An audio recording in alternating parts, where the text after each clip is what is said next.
So, Kevin, as we get this vote being approved, that's not sort of the end of the story, or at least it's not the end of the drama in Washington and the conflict and tension within the Republican Party, between the Republican Party and the president, et cetera. So what's the background for this?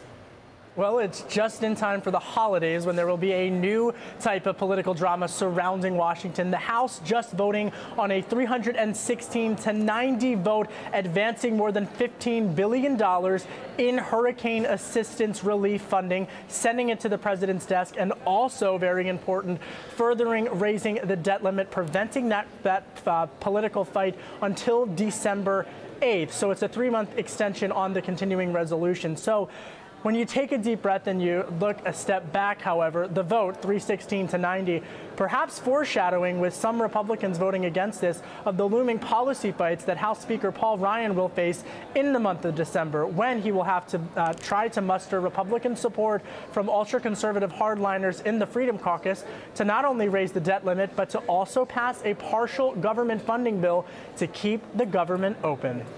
And Kevin, I got to ask as well, as we talk about now Hurricane Irma, Hurricane Jose behind it, this funding bill initially at least was designed for Harvey relief. Does it also encompass Irma relief? Will there potentially be needed to be an additional relief release for that storm as well? Yeah, that's a great question. And so far, right now, this bill in the House that they just voted on does encompass more than just Hurricane Harvey relief funding, and also takes into account the funds for the looming hurricane, of course, Irma, that's set to impact the United States in the next couple of days.